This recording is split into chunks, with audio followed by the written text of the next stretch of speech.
الحمد للہ وحدہ والصلاة والسلام علی من لا نبی بعدہ وعلی آلہ واصحابہ الذین اوفوا عہدہ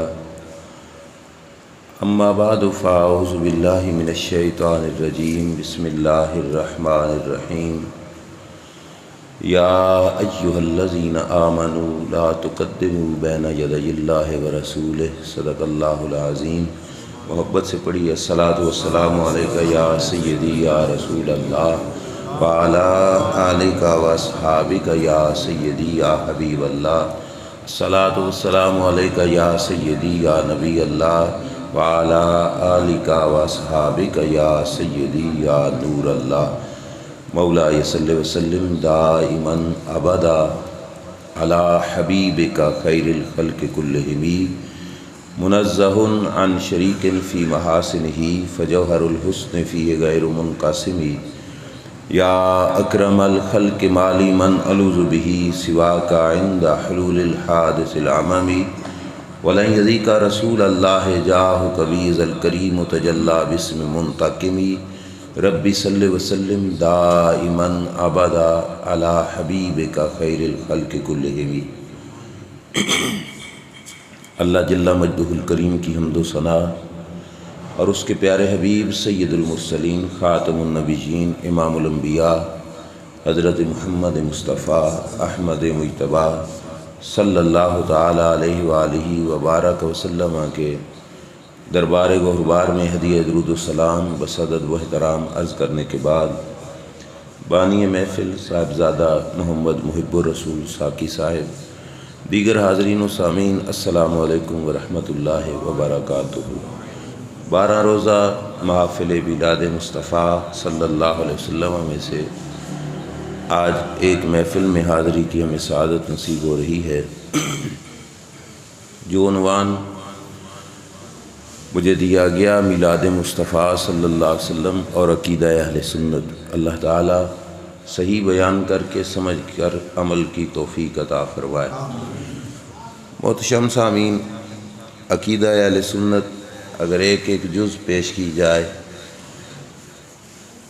تو کافی وقت درکار ہے، اور ایک ایک حصے کا سمجھانے کے لیے کافی وقت اور کافی ضرورت ہے۔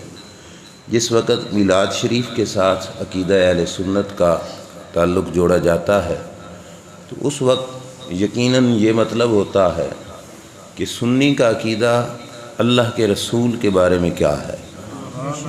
تو ہمیں اس حوالے سے کوئی زیادہ لمبی چوڑی بات نہیں، مختصر سے لفظوں میں آسان سے انداز کے اندر اتنا کہوں گا کہ سنی کا عقیدہ اللہ کے رسول صلی اللہ علیہ وسلم کے بارے میں یہ ہے کہ نماز ہو، روزہ ہو، حج ہو، زکوٰۃ ہو، کعبہ شریف کے طواف ہوں یا وہاں پہ کیے جانے والے تمام اعمال ہوں، ان سب کے اندر جو اصل چاشنی ہے وہ ذات مصطفیٰ صلی اللہ علیہ وسلم کی محبت ہے۔ نماز اس وقت تک نماز نہیں بنے گی جس وقت تک نماز کے اندر تابعداری مصطفیٰ نہیں ہوگی۔ روزہ اس وقت تک روزہ نہیں بنے گا جس وقت تک اس کے اندر اطاعت کریم آقا صلی اللہ علیہ وسلم کی نہیں ہوگی۔ ایک اور عبادت ہے جو فرض ہے انسان پر اور ان ساری عبادتوں سے بھی بڑھ کر ہے، شریعت مطہرہ کے اندر اور صحابہ اکرام علیہ رضوان کے عمل سے، وہ میں عرض کروں گا، صحابہ نے ثابت کیا کہ وہ جو ان سب سے بڑھ کر عبادت ہے وہ سرکار کی محبت کے سامنے وہ بھی ہیچ ہے۔ کہ جس وقت بات ذات مصطفیٰ صلی اللہ علیہ وسلم کی آتی ہے تو پھر ہم بلند حضور کی عظمت کو دیکھا کرتے ہیں۔ آئیے میں بات کو شروع کرتا ہوں۔ اللہ کریم جل شانہ قرآن میں ارشاد فرماتا ہے، یا ایھا الذین آمنوا لا تقدموا بین یدی اللہ ورسولہ۔ ایمان والو، میرے رسول سے آگے بڑھنے کی کوشش نہ کرنا۔ اب دیکھو قرآن میں اللہ نے ہمیں فرمایا وما خلقت الجن والانس الا لیعبدون، کہ ہم نے انسان اور جن عبادت کے لیے پیدا کیے۔ چونکہ میلاد میں ہم یہ کہتے ہیں کہ یہ جہان بنا حضور کے صدقے سے ہے، سرکار وجہ تخلیق کائنات ہیں صلی اللہ علیہ وسلم۔ تو کچھ لوگ یہ آیت پڑھتے ہیں وما خلقت الجن والانس الا لیعبدون، رب نے تو جہان اپنی عبادت کے لیے پیدا کیا۔ ذرا غور کرنا، عبادت کے لیے بنایا، تو عبادت کو عبادت کس کی وجہ سے بنایا؟ تو وہ ذات مصطفیٰ صلی اللہ علیہ وسلم کی ہے۔ آئیے سب سے پہلے نماز سے بات کو شروع کرتے ہیں۔ نماز جس وقت آپ پڑھتے ہو، نماز کی شرائط میں سے ایک شرط ہے کہ منہ قبلہ شریف کی طرف کرو۔ جب تک منہ کعبہ کی طرف نہیں ہوگا ہماری نماز نہیں ہوگی۔ فاضل بریلوی اعلیٰ حضرت امام اہل سنت شاہ احمد رضا خان رحمۃ اللہ تعالیٰ علیہ اپنے کلام کے اندر ارشاد فرماتے ہیں کہ کعبہ کیا ہے؟ فرمایا کعبہ بھی ہے انہی کی تجلی کا ایک ذل، کعبہ بھی ہے انہی کی تجلی کا ایک ذل، روشن انہی کے عکس سے پتلی حجر کی ہے۔ جس کعبہ کی طرف منہ کر کے ہماری نماز بنتی ہے، جس کعبہ کی طرف منہ نہ کریں تو نماز قبول نہیں ہوتی۔ کہا کعبہ بھی ہے انہی کی تجلی کا ایک ذل، کہا رب نے ہمارے محبوب کو ڈھیر سارے نور عطا فرمائے، ہمارے محبوب کے نور کی چمک پڑی اور اس چمک میں سایہ بنا تو وہ سایہ کعبہ شریف بن گیا۔ کعبہ بھی ہے انہی کی تجلی کا ایک ذل، اور کہا روشن انہی کے دم سے پتلی حجر کی ہے۔ حجر سے مراد حجر اسود، اور حجر اسود کی جو شکل ہے وہ آنکھ کی پتلی کی طرح ہے۔ کہا روشن انہی کے دم سے پتلی حجر کی ہے۔ اگر حجر اسود ہونے کے باوجود، کالا پتھر ہونے کے باوجود آج تک چوما جا رہا ہے اور اس کو عزت مل رہی ہے تو یہ بھی صدقہ ذات مصطفیٰ صلی اللہ علیہ وسلم کا ہے۔ پھر واپس پلٹیے، نماز کی اصل کیا تھی؟ کعبہ شریف کی طرف منہ کرنا۔ کعبہ شریف کو جتنی عزتیں ملی وہ ذات مصطفیٰ صلی اللہ علیہ وسلم کی وجہ سے ملی۔ حضرت سلیمان علیہ السلام سرکار کی ولادت سے 1600 سال پہلے اپنے شہر سے، ملک سے نکلتے ہیں۔ سب سے پہلے جس جگہ کو کراس کرتے ہیں وہ جگہ مدینہ شریف کی تھی۔ ابھی حضور کی آمد کو بھی 1600 سال رہتے ہیں۔ سرکار کی وصال کے بعد جو ابھی تک وقت گزرا ہے یہ 1400 سال ہے۔ سلیمان علیہ السلام حضور کی ولادت سے 1600 سال پہلے وہاں سے گزر رہے تھے، تو اللہ کے نبی سلیمان علیہ السلام کو پتہ چل گیا، کہا ہذہ دار ہجرت النبی صلی اللہ علیہ وسلم یکون فی آخر الزمان، یہ اللہ کے آخری نبی کا آستانہ ہے۔ آپ دیکھو جس مقام پہ اس ٹاؤن میں آپ بیٹھے ہو، 100 سال پیچھے چلے جاؤ تو یہاں کی آبادی کتنی ہوگی، یہاں پہ کیا صورتحال ہوگی، پتہ نہیں مسجد ہوگی یا نہیں ہوگی۔ لیکن 1600 سال پہلے مدینہ شریف سے گزرے تو کیا صورتحال ہوگی مدینہ شریف کی۔ سلیمان علیہ السلام کو پتہ چل گیا کہ یہ وہ زمین ہے جس زمین پر رب کے آخری نبی کا آستانہ بنے گا، ہجرت مصطفیٰ صلی اللہ علیہ وسلم ہوگی۔ اور ساتھ حضرت سلیمان علیہ السلام نے کیا کہا؟ کہ مبارک ہو ان بندوں کو جن بندوں کو رب اس محبوب کا امتی بنائے گا۔ مدینہ شریف کراس ہو گیا، کعبہ شریف آیا، مکہ شریف کعبہ شریف کے پاس سے حضرت سلیمان علیہ السلام گزرے، آگے چلے گئے۔ کعبہ شریف کے پاس سے جس وقت گزر کر سلیمان علیہ السلام آگے گئے تو روایات کے لفظ ہیں کعبہ رو پڑا، اللہ کا گھر کعبہ رو پڑا۔ کعبہ کیوں رویا؟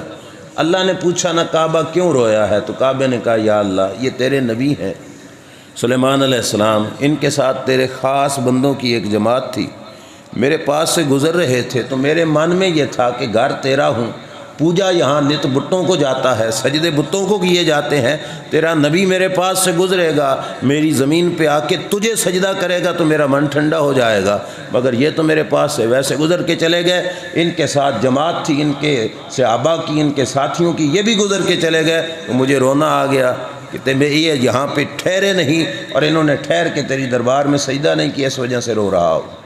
1600 سال ابھی ولادت مصطفیٰ کو رہتے ہیں، رب نے کعبے کو تسلی دی۔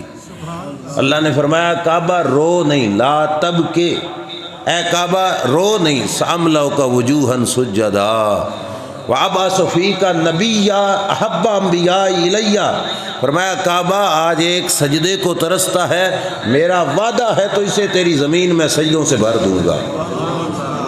بھرے گا کیسے؟ فرمایا وعباس فیک نبی احب انبیاء الیہ، اے کعبہ تیری زمین پر میں ایک ایسا پیغمبر بھیجوں گا جو صف انبیاء میں سے سب سے زیادہ مجھے پیارا نبی ہے، تیری زمین پر میرے نبی آئیں گے، اے کعبہ تیری زمین سجدوں سے بھر جائے گی، اور فرمایا اس نبی کی امت پر میں ایک ایسا فریضہ قائم کروں گا کہ وہ لوگ کھینچ کھینچ کر اے کعبہ تیری طرف آئیں گے اور تیری زیارت کا شوق رکھتے ہوں گے۔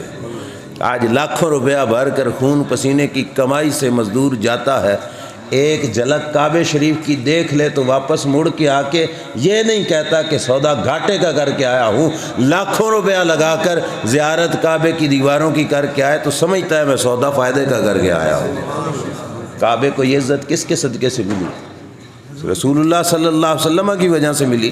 تو اعلیٰ حضرت نے یہی کہا کہ کعبہ بھی ہے انہی کی تجلی کا ایک ذیل، روشن انہی کے دم سے پتلی حجر کی ہے۔ اب واپس نماز کی طرف آئیے۔ نمازیں 5 اللہ نے فرض کی، علماء موجود ہیں، پوچھ لیجئے 5 نمازوں میں سے جو سب سے اہم نماز ہے وہ ہے نماز عصر۔ نماز عصر اتنی اہم ہے کہ سرکار فرماتے ہیں جس بندے کی نماز عصر فوت ہو جائے وہ سمجھے کہ میرا سارا گھر برباد ہو گیا اور میرا سارا خاندان مر گیا۔ جتنا سارا خاندان کے مرنے کا نقصان ہوتا ہے اتنا نماز عصر کے فوت ہونے کا نقصان ہوتا ہے۔ سارا مال ڈوب جانے کا جتنا نقصان ہوتا ہے اتنا نماز عصر کے فوت ہونے کا نقصان ہوتا ہے۔ تو سب سے اعلیٰ افضل نماز کون سی ہے؟ نماز عصر۔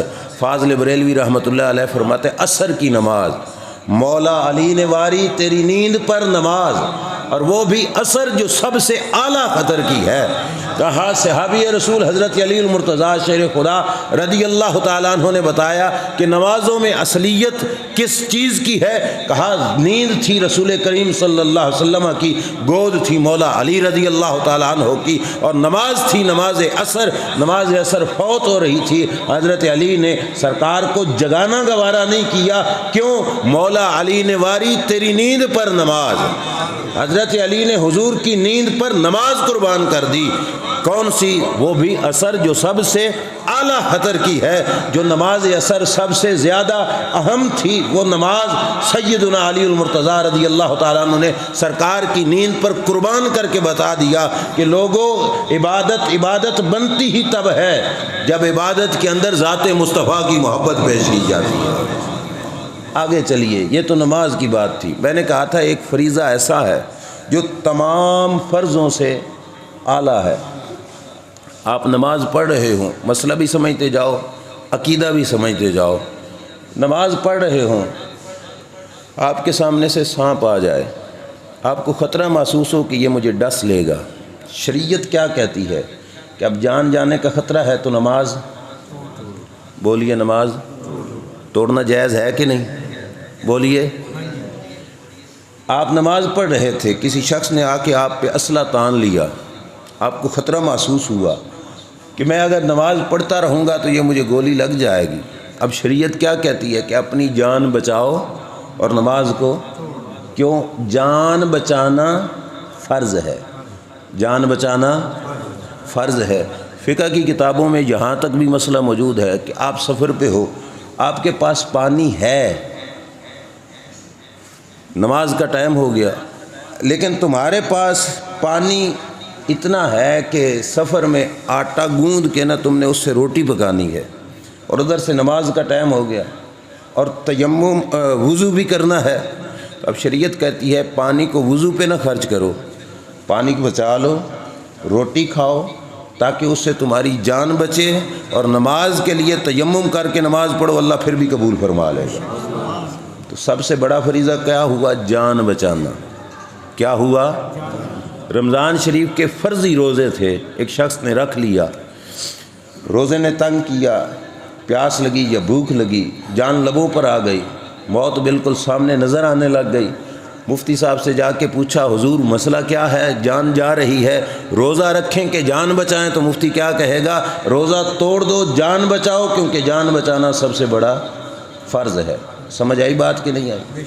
سفر میں ہو، کھانا پانی تمہارا ختم ہو گیا، راشن ختم ہو گیا، غذا ختم ہو گئی، بھوک نے اتنا ستایا کہ اب موت سامنے نظر آنے لگ گئی، آپ کے پاس اور کوئی شے بھی نہیں ہے، نظر آیا تو بوتل شراب کی پڑی تھی۔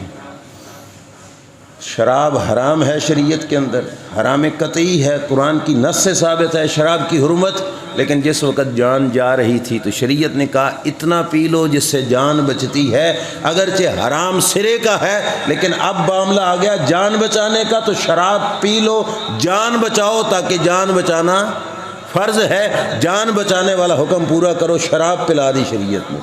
بات سمجھ آئی؟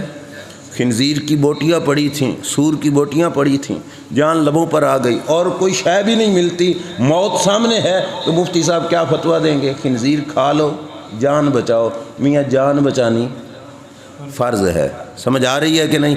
اب سنو، اسی فرض سے بھی بڑا فرض کیا ہے؟ اعلیٰ حضرت فاضل بریلوی رحمۃ اللہ تعالی علیہ فرماتے ہیں صدیق بلکہ غار میں جان ان پہ دے چکے، اور حفظ جان تو جان فروز غرر کی ہے۔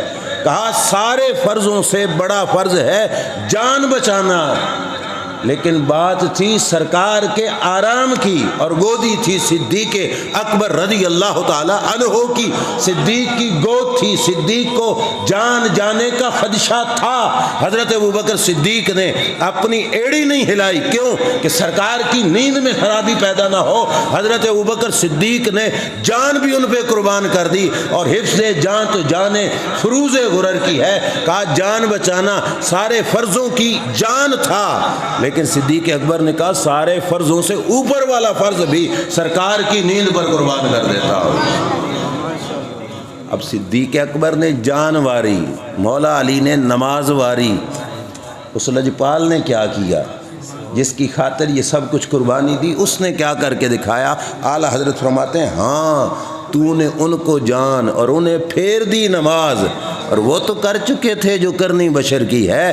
آقا یہ تو آپ کی لجپالی ہے، انہوں نے جان قربان کر دی تھی، مگر آپ نے جان جانے نہیں دی، ان کی جان بچا دی۔ ہاں تو نے ان کو جان، انہیں پھیر دی نماز، وہ نماز تو قربان کر چکے تھے، آپ نے کرم کرتے ہوئے سورج الٹا کر انہیں پھیر دی نماز، اور وہ تو کر چکے تھے جو کرنی بشر کی ہے، وہ تو وہ کچھ کر چکے تھے جو بشر نے کرنا تھا۔ اے آقا صلی اللہ علیہ وسلم، سارے فرض اپنی جگہ پر تھے، لیکن اصحاب نے، صحابہ اکرام علیہ مردوان نے اپنے عمل سے بتایا کہ سارے فرضوں کی شان اپنی جگہ پر، لیکن عظمت مصطفیٰ کے جھنڈے کو بلند کرنا یہ سارے فرضوں سے بڑا فرض بن جاتا۔ مسجد نبوی ہے، جماعت ہو رہی ہے، ابو بکر صدیق مصلی امامت پر ہیں، سرکار کسی قبیلے کی صلح کرانے کے لیے گئے تھے، تو صحابہ نے مل کر ابو بکر صدیق کو مصلی امامت پہ کھڑا کر دیا۔ سرکار تشریف لائے تو نماز سٹارٹ ہو چکی تھی، اور 1 یا 2 رکعتیں بھی ہو چکی تھیں۔ نبی کریم علیہ السلام تشریف لائے تو مسجد بھری ہے، صحابہ کی صفیں بنی ہوئی ہیں، صحابہ اکرام علیہ رضوان ابو بکر صدیق کے مقتدی بن کر نماز پڑھ رہے ہیں۔ اب مسئلہ بتاؤ کہ جس وقت جماعت ہو رہی ہو، کوئی جتنی بڑی ہستی آ جائے، اس کا حق کیا بنتا ہے کہ آخری صف میں نمازیوں کے ساتھ کھڑا ہو جائے۔ جہاں پر بھی امام ہوں گے ان کے نائب امام بھی ہوں گے، امام کی عدم موجودگی میں اگر نائب امام مصلی پہ کھڑا ہو گیا، بعد میں امام صاحب آ گئے، پیر صاحب بھی بے شک آ جائیں، تو کیا حکم ہے کہ امام مصلی چھوڑ دے؟ امام مصلی پہ ہی رہے گا۔ جتنی بڑی ہستی آئی وہ آخری صف میں کھڑے ہو کے اپنی نماز پڑھے۔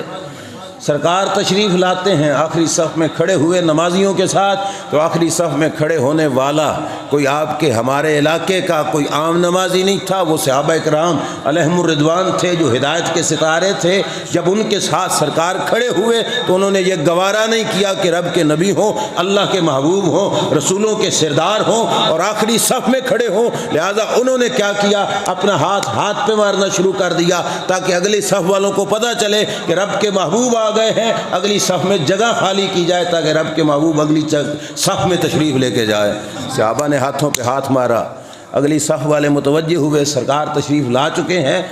صحابہ اکرام علیہم رضوان نے، اگلی صف والوں نے جگہ خالی کی، سرکار آخری صف سے سیکنڈ لاسٹ صف اگلی صف میں پہنچ گئے۔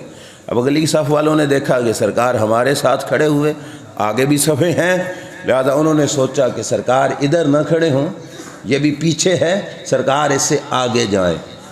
انہوں نے ہاتھوں پہ ہاتھ مارنے شروع کر دیے، اگلی صف متوجہ ہو، ان کو پتہ چلے رب کے محبوب آ گئے ہیں۔ نماز کے اندر صحابہ سارا کچھ یہ عمل کر رہے ہیں، اگلی صف والے متوجہ ہوئے، پتہ چلا سرکار تشریف لائے، اگلی صف والوں نے آگے جگہ دے دی۔ کتنی صفیں تھیں یہ نہیں پتہ مجھے، نہ حدیث میں تھے، جتنی بھی بہرحال صفیں تھیں، ہر صف والوں نے ایسے کر کے سرکار کو پہلی صف میں پہنچا دیا۔ اب پہلی صف ہے، آگے کوئی صف نہیں، آگے صرف مصلی ہے تو صدیق اکبر رضی اللہ عنہ کا مصلی۔ صحابہ کی پہلی صف نے یہ بھی گوارا نہیں کیا کہ حضور سے آگے صف ہو، بلکہ انہوں نے یہ بھی گوارا نہیں کیا کہ سرکار سے آگے امام کھڑا ہو، تو پہلی صف والوں نے بھی ہاتھوں پہ ہاتھ مارنے شروع کر دیے۔ حدیث کے لفظ ہیں، حضرت ابوبکر صدیق نماز بڑے مگن ہو کے پڑھا کرتے تھے، پوری توجہ کے ساتھ پڑھا کرتے تھے، ادھر ادھر خیال بھی نہیں جایا کرتا تھا، لیکن پہلی صف والوں نے ہاتھوں پہ ہاتھ مارا، اور ہاتھوں پہ ہاتھ مار کے ابوبکر صدیق کو بھی متوجہ کیا کہ ابوبکر صدیق صف میں رب کے محبوب آ چکے ہیں، مصلی امامت چھوڑو اور رب کے یار کے لیے مصلی امامت خالی کر دو۔ میرے محبوب علیہ الصلوۃ والسلام پہلی صف میں تھے، ابوبکر صدیق کو پتہ چلا تو امام صاحب نے اپنا مصلی چھوڑ دیا، امام صاحب نے اپنا مصلی چھوڑ دیا۔ جہاں پہ ابوبکر صدیق قرات پہنچا چکے تھے، وہیں سے میرے نبی علیہ الصلوۃ والسلام نے قرات کا آغاز کیا، وہیں سے نماز شروع ہو گئی۔ حضرت ابوبکر صدیق کو حضور نے اشارہ کیا کہ ابوبکر اپنی جگہ پہ کھڑے رہو، پیچھے نہ ہٹو، لیکن ابوبکر صدیق رضی اللہ تعالیٰ عنہ پیچھے ہٹے، نماز مکمل ہو گئی۔ اصل بات جو میں عرض کرنا چاہتا ہوں وہ یہ ہے، سرکار کے سامنے غلط کام ہو، آپ اللہ کے نبی ہیں، آپ غلط کام سے نہ روکیں تو نبوت والا فریضہ پورا کیا آپ نے؟ وہ بولیے نہیں نا، کیوں؟ کیونکہ ذمہ داری ہے پھر سرکار کی کہ غلط کام سے روکیں۔ بت پرستی غلط کام تھا، سرکار اس سے روکتے رہے، اس روکنے میں سرکار کو پتھر کھانے پڑے، پتھر کھانے گوارا کر لیے، پر غلط کام سے روکا سرکار نے۔ نماز میں حضور کی تعظیم کی جا رہی ہے، آخری صف والے آخری صف سے پہلی صف میں، بلکہ پہلی صف میں بھی نہیں، مصلی امامت تک پہنچا رہے ہیں۔ سرکار نے یہ سب کچھ دیکھا، سرکار کے ساتھ ہوا، سرکار نے منع کیا؟ نماز کے بعد صرف اتنا پوچھا ابوبکر صدیق سے کہ ابوبکر صدیق میں نے تجھے کہا تھا مصلی پہ کھڑے رہو، تم نے مصلی کیوں چھوڑا؟ تو حضرت ابوبکر صدیق نے کہا ما کان لابن ابی قحافہ ان یصلی بین یدی رسول اللہ صلی اللہ علیہ وسلم۔ ابو قحافہ کے بیٹے ابو بکر صدیق کی مجال ہی کیا کہ تمہارے آگے مصلی پہ کھڑے ہو کے نماز پڑھتا رہے، یا رسول اللہ آپ آ گئے تو مصلی امامت مجھے چھوڑنا پڑ گیا۔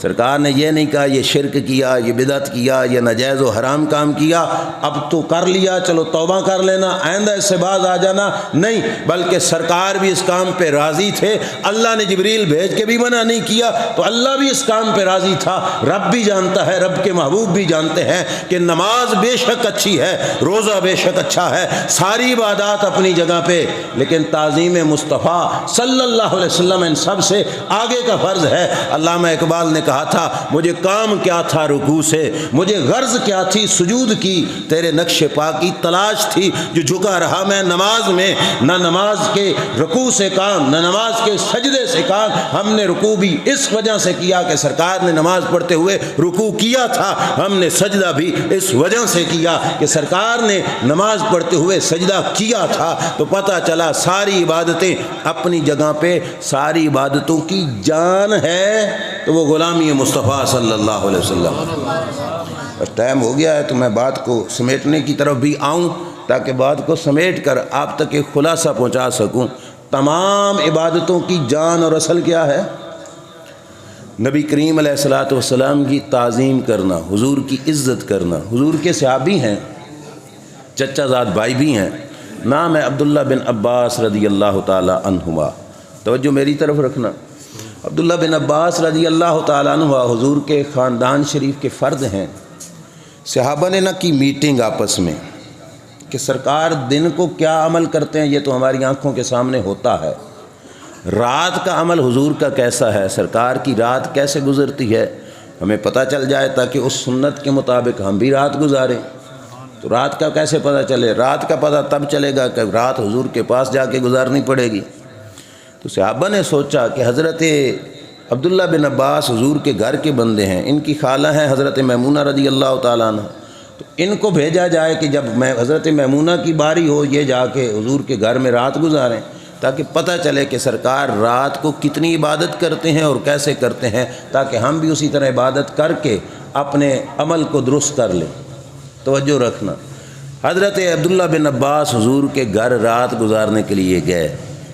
اب آپ کے ذہن کی آزمائش کے لیے آپ سے سوال ہے کہ رات کے وقت سو گئے؟ سوئے تو نہیں، کیوں؟ دیکھنے جو گئے تھے کہ رات سرکار عبادت کتنی کرتے ہیں، سرکار کی رات کا عمل شریف کیا ہے۔ حضرت عبداللہ بن عباس جاگ رہے، سرکار سو گئے۔ عبداللہ بن عباس کہتے ہیں کہ سرکار اتنی گہری نیند سوئے کہ خراٹوں کی آواز میں نے اپنے کانوں سے سنی۔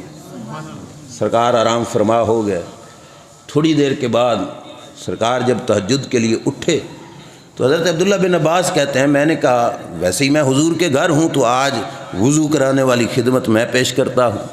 سرکار بیدار ہوئے، جاگے تو میں دوڑ کے کوزہ اٹھا کے گیا کہ پانی لے آؤں، حضور کو وضو کراؤں۔ کہتے ہیں کوزہ لے کے پانی لے کے حاضر ہوا تو سرکار نماز پڑھ رہے تھے۔ پانی کا کوزہ لے کے حاضر ہوا تو سرکار نماز شروع کر چکے ہیں۔ عبداللہ بن عباس رضی اللہ تعالیٰ عنہ، یہ مسئلہ اس وجہ سے کہ سرکار کی نیند سرکار کا وضو توڑتی، ہماری نیند ہمارا وضو توڑ دیتی ہے۔ سرکار آرام فرما بھی لیں، خراٹے بھی ہوں تو سرکار کا وضو نہیں ٹوٹتا۔ عبداللہ بن عباس نے خود جلدی جلدی کیا وضو، کہا کہ چلو آج حضور کا مقتدی بن کر حضور کے پیچھے ہی تہجد پڑھ لیتے ہیں۔ لگتے کیا ہیں حضور علیہ الصلوۃ والسلام کے کزن، چچا زاد بھائی ہیں۔ وضو کیا، اب ایک امام ہو اور اکیلا ایک مقتدی ہو تو حضرت کہاں پہ کھڑا ہوگا؟ امام کی دائیں جانب، پچھلی صف میں تو نہیں نہ کھڑا ہوگا، دائیں جانب کھڑا ہوگا۔ اور کتنا کہ بس صرف مقتدی کی ایڑیاں امام سے تھوڑی پیچھے ہونا، پچھلی صف میں نہیں، دائیں جانب پاس کھڑا ہوگا اور ایڑیاں تھوڑی سی پیچھے ہوں۔ اکیلے سرکار امام تھے اور مقتدی تھے عبداللہ بن عباس رضی اللہ تعالیٰ عنہما، بجائے ساتھ کھڑے ہونے کے پچھلی صف میں کھڑے ہو گئے۔ پچھلی صف کے اندر حضرت عبداللہ بن عباس کھڑے ہو گئے۔ سرکار نے نماز پڑھتے ہی یوں ہاتھ پیچھے کیا، عبداللہ بن عباس کو پکڑ کے اپنے پاس کھڑا کیا۔ بھائی یہیں پہ جہاں پہ کھڑا ہونا چاہیے تھا وہاں پہ حضور نے کھڑا کیا۔ سرکار نے ہاتھ چھوڑا تو عبداللہ بن عباس پھر پیچھے چلے گئے، پچھلی صف میں چلے گئے۔ سرکار نے پھر ہاتھ ڈالا، ہاتھ ڈال کے پکڑا، پکڑ کے پاس لے آئے، پاس کھڑا کیا، عبداللہ بن عباس پھر پیچھے چلے گئے۔ 3 دفعہ سرکار نے عبداللہ بن عباس کو پاس کھڑا کیا اور پھر حضرت عبداللہ بن عباس پیچھے چلے گئے۔ نماز ختم ہوئی۔ سرکار مدینہ صلی اللہ علیہ وسلم نے حضرت عبداللہ بن عباس سے پوچھا مالی اجعلک حذائی وانت تخلف عنی، اے عبداللہ بن عباس کیا وجہ ہے؟ میں تجھے اپنے ساتھ کھڑا کرتا تھا تو پیچھے ہٹ جاتا تھا، وجہ کیا ہے؟ اب حضرت عبداللہ بن عباس جو چچا کے بیٹے ہیں، کزن لگتے ہیں، رشتے میں بھائی لگتے ہیں، حضور کو جواب کیا عرض کرتے ہیں؟ من یستطیع ان یقوم بحذائک وانت رسول اللہ صلی اللہ علیہ وسلم، آقا ہم میں سے کسی کی مجال ہی کیا کہ آپ کے برابر کھڑا ہو سکے، ہم عام امتی ہیں اور رب نے آپ کو رسولوں کا سردار بنایا۔ سرکار ناراض نہیں ہو گئے کہ مسئلہ تھا، تم نے مسئلے کی خلاف ورزی کیوں کی، پیچھے کیوں کھڑے ہوئے؟ جب اظہار عقیدت کیا، اظہار محبت کیا تو رب کے محبوب خوش ہو گئے، سرکار راضی ہو گئے۔ سرکار نے علم نشرح والا سینہ کھول دیا، فرمایا اے عبداللہ بن عباس آ میرے سینے سے لگ جا۔ سرکار نے حضرت عبداللہ بن عباس کو یوں جپھی ڈالی اور سینے کے ساتھ حضرت عبداللہ بن عباس کا سینہ ملا کے سرکار نے دعا کیا دی، فرمایا اللہ کے بارگاہ میں عرض کی کہ یا اللہ میرے صحابی نے، میرے غلام نے، میرے چچا زاد بھائی نے مجھے اتنی عزت کی ہے، مولا تیرے دربار میں سب سے بڑی دعا مانگتا ہوں کہ یا اللہ میرے اس بھائی کو قرآن کی تفسیر کا علم عطا فرما۔ جہاں پہ اور مسئلہ ثابت ہوا، یہ بھی پتہ چلا کہ ساری نعمتوں سے بڑی نعمت ہے کہ قرآن کا علم اللہ عطا فرما دے۔ دعا دے دی یا اللہ ان کو قرآن کا علم عطا فرما۔ پھر عبداللہ بن عباس قرآن کے کتنے بڑے عالم بنے، کتنے بڑے عالم بنے، رئیس المفسرین، صفحے صحابہ میں سب سے بڑے مفسر تھے۔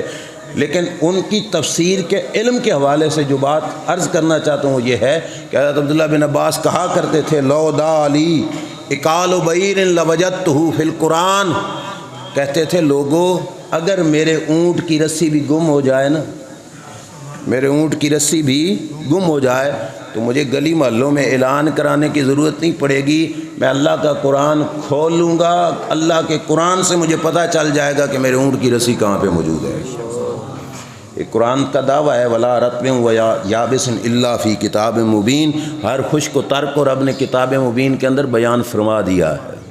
بظاہر چھوٹے سے 30 پارے ہیں، اتنی سی کتاب ہے، ہمیں بظاہر چھوٹا معلوم ہوتا ہے، لیکن رب کے کلام کے اندر اتنی وسعت ہے کہ اللہ نے جو کچھ قیامت تک ہونا تھا وہ سارے کا سارا قرآن مجید کے اندر بیان فرما دیا۔ آنکھ والا ہو تو اسے نظر بھی آ جاتا ہے کہ اللہ کا قرآن ہم سے کیا فرما رہا ہے، اور قرآن کے اندر یہ ہماری محفل پاک بھی لکھی ہے، جس آنکھ والا ہو تو اسے پتہ چل جائے گا کہ کہاں پہ اس کا بھی ذکر ہے۔ حضور تاجدار گولڑا فاتح قادیاں سیدنا پیر میر علی شاہ صاحب رحمۃ اللہ علیہ کے بڑے صاحبزادے حضرت بابو جی سرکار رضی اللہ تعالیٰ عنہ گھوڑے پہ جا رہے تھے، ٹھوکر لگی تو سواری سے نیچے گر آئے، گرنے کے بعد دوبارہ سواری پہ جا کے بیٹھے تو کچھ دیر کے لیے یوں سوچتے رہے، پھر سواری چلائی، مریدوں نے پوچھا حضرت سوچتے کیا رہے ہو؟ فرمایا قرآن پورا پڑھا تھا تو قرآن سے ڈھونڈنے لگ گیا تھا کہ میرے سواری سے گرنے کا ذکر قرآن میں کہاں پہ موجود ہے۔ پھر مجھے پتہ چل گیا کہ یہاں پہ موجود ہے، تو پھر جا کے میں نے جو ہے اپنے آپ کو آگے چلایا کہ قرآن مجید کے اندر یہاں پہ ذکر میری سواری کا موجود ہے۔ میری تقریر کا خلاصہ اور اس موضوع کا خلاصہ یہ ہے کہ جس محبوب کے میلاد کے لیے ہم یہ مختصر سے اہتمام کرتے ہیں، مختصر اس واسطے کہا کہ ہم کروڑوں بندے بھی جمع ہو جائیں نا، جتنی عظمت ہے اس محبوب کی اس کا حق نہیں ادا کر سکتے۔ اور گھنٹے 2 گھنٹے کی محفل چھوڑو، ہم ساری زندگیاں بھی بیٹھے رہے نا ان کی خاطر، تو پھر بھی ان کی عظمت کا حق نہیں ادا کر سکتے۔ عرض کرنے کا مقصد یہ تھا کہ جن لوگوں کو اس بات سے چڑ ہوتی ہے کہ یہ میلاد مناتے کیوں ہیں، ان کے سامنے یہ بات عرض کر کے رکھ دو کہ ہم تو محفل کی شکل میں میلاد مناتے ہیں، اللہ نے حضور کی عظمت کا چرچا نماز پڑھا کے بھی کروایا ہے ہم سے۔ نماز ہم پڑھتے ہیں، اگرچہ نماز عبادت کس کی ہے؟ عبادت کس کی ہے؟ لیکن نماز میں بھی رب ہم سے حضور کی عظمت کے چرچے کرواتا ہے۔ کیوں؟ ہم پابند ہیں اتنے کے جتنا کہ حضور نے پڑھی ہے، ایسے ہے کہ نہیں؟ فجر کی کتنے فرض پڑھے ہیں آپ نے؟ امام صاحب اگر 4 پڑھا دیں اللہ بہت راضی ہو جائے گا۔ اللہ کو عبادت اچھی نہیں لگتی، پیاری لگتی ہے نا عبادت، تو پھر 2 سے 4 پڑھ دو تو اللہ زیادہ راضی ہو جانا چاہیے تھا کہ یہ مسجد والے بڑے نیک ہیں، باقی سارے 2 پڑھتے ہیں، انہوں نے 4 پڑھے۔ اللہ قبول کرے گا 4؟ بولیے 4 نہیں قبول کرے گا، 2 ہی کرے گا۔ عبادت پیاری لگتی ہے لیکن 2 سے 4 ہو جائے تو رب قبول نہیں کرتا۔ وجہ کیا ہے؟ ہمیں لنگر اگر پیارا لگتا ہے تو 1 پلیٹ سے 2 پلیٹیں مل جائیں تو ہم ناراض ہو جائیں گے، زیادہ خوش ہوں گے نا۔ اللہ کو عبادت پیاری لگتی ہے تو 2 سے 4 ہو گئی تو رب ناراض کیوں ہو گیا؟ وجہ یہ ہے کہ رب عبادت کو نہیں دیکھتا، رب دیکھتا ہے کہ عبادت میری کر لیکن تابع داری میرے یار کی کر۔ سرکار نے فجر کے 2 پڑھے ہیں تو تیری مجال نہیں کہ تو 4 پڑھ، 4 پڑھے گا تو رب پھیر کے منہ پہ مار دے گا۔ کیوں؟ تابع داری میرے یار کی کر، اطاعت میرے مصطفیٰ کی کر۔ سرکار نے مغرب کے 3 پڑھے ہیں تو 3 پڑھ، 2 پڑھے گا تب بھی نہیں قبول، 5 پڑھے گا تب بھی نہیں قبول۔ عشاء کے 4 پڑھے ہیں تو 4 پڑھ، وہاں پہ 2 بھی نہیں قبول، 6 بھی نہیں قبول۔ جتنے سرکار نے پڑھے ہیں اتنے رب نے ہم سے پڑھوائے ہیں۔ ہم سال کے بعد محفلیں کرتے ہیں، یہ چبھتی ہیں، رب روزانہ 5 نمازیں تم سے پڑھوا کر بتانا یہ چاہتا ہے کہ عبادت میری کرتے ہو پر عبادت میں چرچا میرے محبوب کی عظمت کا کیا کرتے ہو۔ اللہ تبارک و تعالیٰ آپ کی، میری، ہم سب کی حاضری اپنے دربار میں قبول و منظور فرمائے۔ اللہ کریم ہمیں اپنے محبوب صلی اللہ علیہ وسلم کی نسل در نسل غلامی نصیب فرمائے۔